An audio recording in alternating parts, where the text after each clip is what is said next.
Good morning, everyone. Shannon with Apogee the Moon, and I am actually back with a weekly forecast. So I will dive right in and we can get started.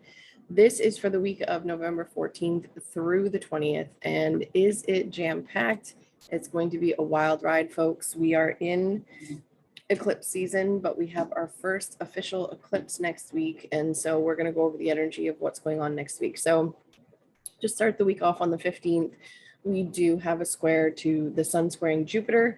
The sun square Jupiter is not necessarily a bad thing, objectively, right? It's something that Jupiter is the great benefic. The sun is light, joy, heat. So this can though bring an overinflated sense of optimism of what's going on in our lives, over promises, under delivering kind of things like over expansion and not understanding the full breadth and depth of what it is that we're agreeing to. So probably shy away from any agreements on the 15th if you can. Wait until after this energy has passed. This can bring a bit of luck, a bit of optimism, some joy. Sun squared Jupiter. The sun is in the very discerning and psychic Scorpio, and Jupiter is in the sign of Aquarius, which is, groups, organizations, people, future planning, future goals and orientations, as a sign, and science too. But we can utilize this energy as long as we're remaining practical and grounded in our discernment about what decisions we're making and what we're promising people. On the 16th, we do have the sun in a waning sextile to Pluto. And so this is closing out the cycle of, sun conjunct Pluto from last year in January of 2021. So this is a closing sextile. And so the sun has gone through many signs of the zodiac already, and it's making this sextile to Pluto from Scorpio. This is Pluto's home sign. So this is helping to strengthen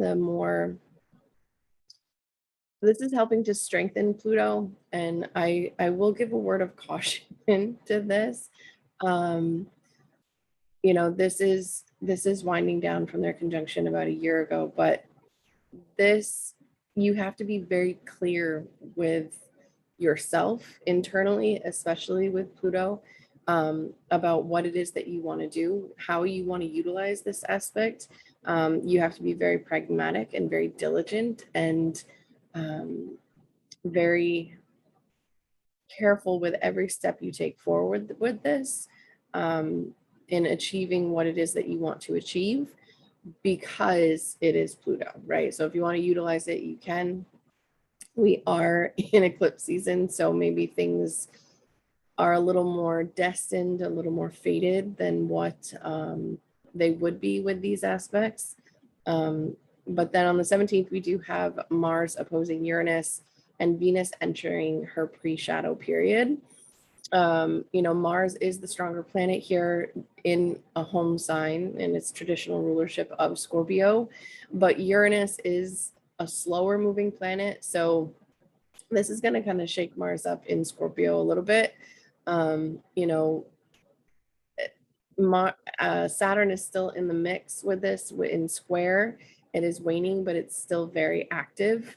And so there could be, around this day, fireworks and, coming up against a brick wall, but having very dynamic and very out of the blue things cut out of our lives.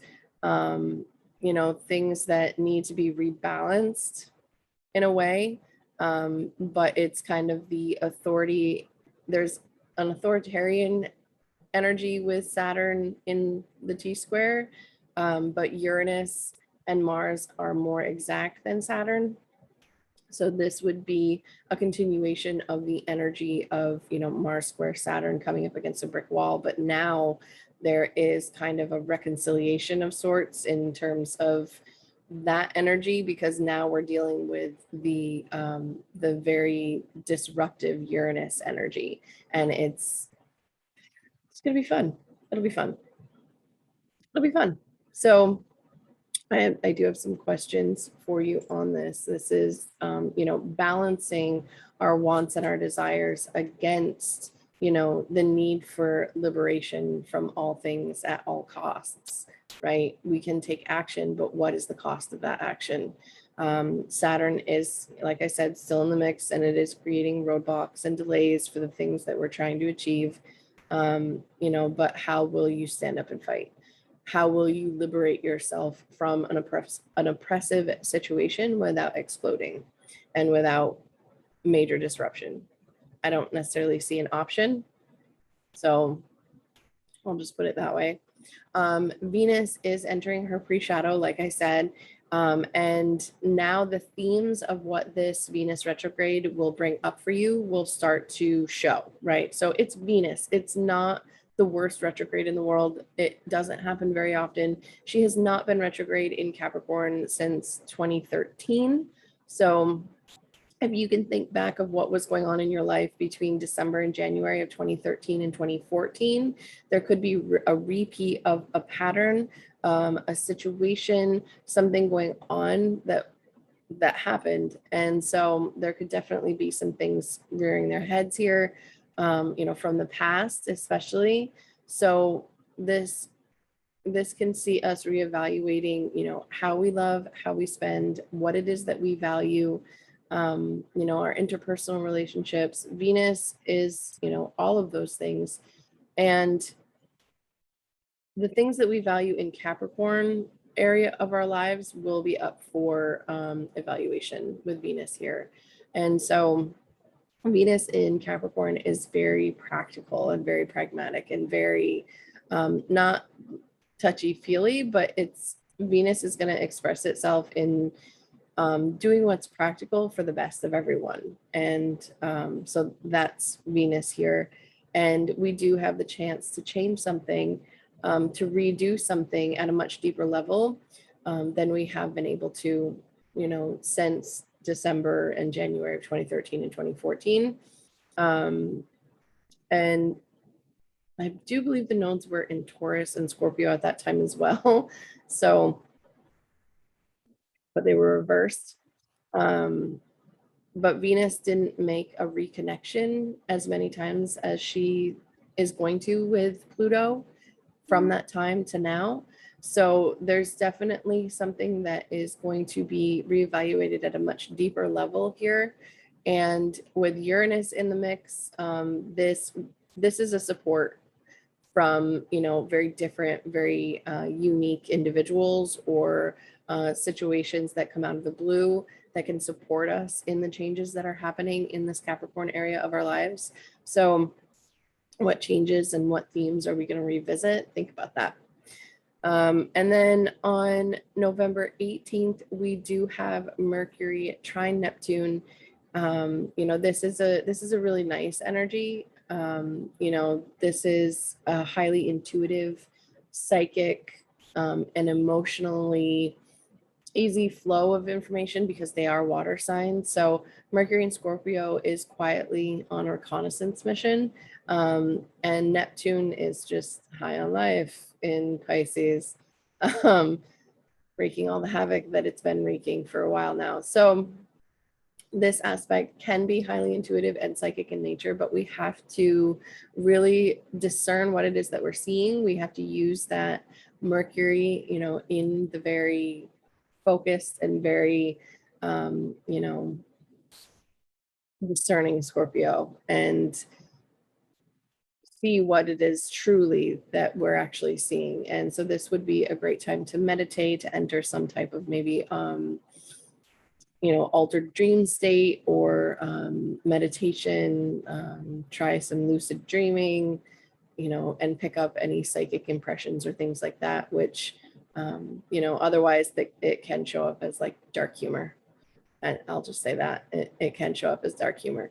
So on the 19th, we do have the first pass of Venus in trine with Uranus. So pay attention around this day.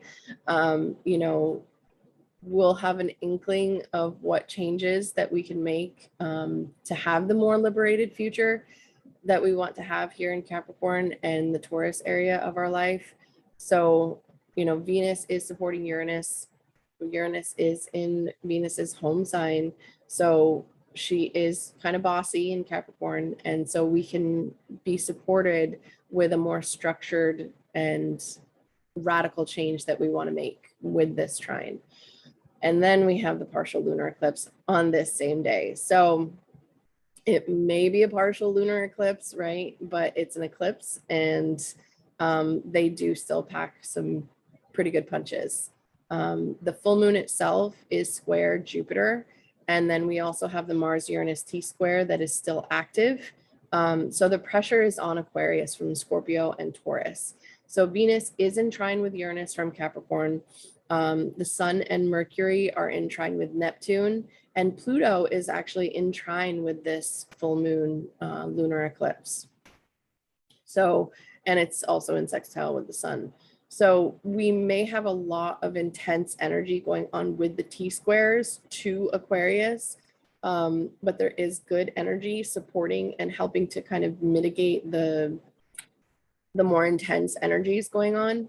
So the totality of this eclipse and the overall makeup of, this chart that I was looking at is a glimpse, is a taste of what radical changes are going to be entering our lives that are, coming up to the masses, to the people of the world, because Aquarius does have rulership over the people in our, like the people, literally, like whole groups of people, whole nations of people. So, this lunar eclipse is the end, I would say, of a very old and stuck, stagnant cycle that we've been in. We ourselves are changing and evolving. The world is changing, obviously. So we are changing at a very core level. And the things that mattered are being revealed for what they were. And the true things that matter are kind of rising from the depths, rising from the deep, from being buried under the structures that we've created. So the time for liberation of outdated and fixed realities is done. It's time to liberate, and a new world of possibilities is opening for us. So the major aspect of the sun and the moon, they are the ones that are cause eclipses. So the aspects that they make are super important. So the squaring to Jupiter may not seem, significant now, or it may seem overblown now. Jupiter is bringing an opportunity for whole masses of people to liberate themselves financially, emotionally, to live a different way, to move differently in society. So with Venus in shadow, because it is the ruler of Taurus, there's this sense that we will revisit over the coming months and kind of ruminate on what these themes are, what events transpire, in the week before, week of, and week after this eclipse, the themes of that as well. So, let freedom ring. A call to action is being highlighted with Mars, Uranus, Saturn T-square. What is deeply oppressive and overreaching needs to get gone, right? That's an energy. A new way is unfolding, a sovereign path lay before each of us. So, we can either go willingly and we can take the steps that we need to take and liberate ourselves, or we can kick and scream and be dragged the entire way. But change is happening, it's inevitable. So the choices is within each of us to adapt to this and to move with this energy. And then on November 20th, the last aspect of the week is Mercury square Jupiter. We can really hone in with this square and look at how all the things we are learning, all the things that we are understanding fit into the bigger picture of the reality around us. Look deeper with that Mercury, understand the depths of what it is with Mercury and Scorpio, and see how Jupiter in Aquarius is helping and also hindering a little bit at the same time. the changes that we want to make and all that. So Mercury wants to dive in and talk about the deeper, darker, more maybe taboo subjects, or the things that kind of make us feel really uncomfortable. And with Jupiter in Aquarius, we can talk about the problems of humanity, the lies, the deceptions, the manipulations for control of the masses. But that's only if we want to. Only if we want to. So that's what I have for you. I'm not going to go into all 12 signs, just a general overview of the energy and how it could be hitting is where it's at. Just pay attention to the channel. I know I haven't been posting. I have been working on things behind the scenes. I'm working on year ahead forecasts. I was going to kind of put them on my website for sale, but I'm going to release them here on YouTube, free for everyone to watch. And then I'll be restructuring going forward into the new year how I go about making videos and what I'm doing with the videos. So pay attention to that. Definitely like, share, subscribe, and I hope that you all have a good week. May the odds ever be in your favor.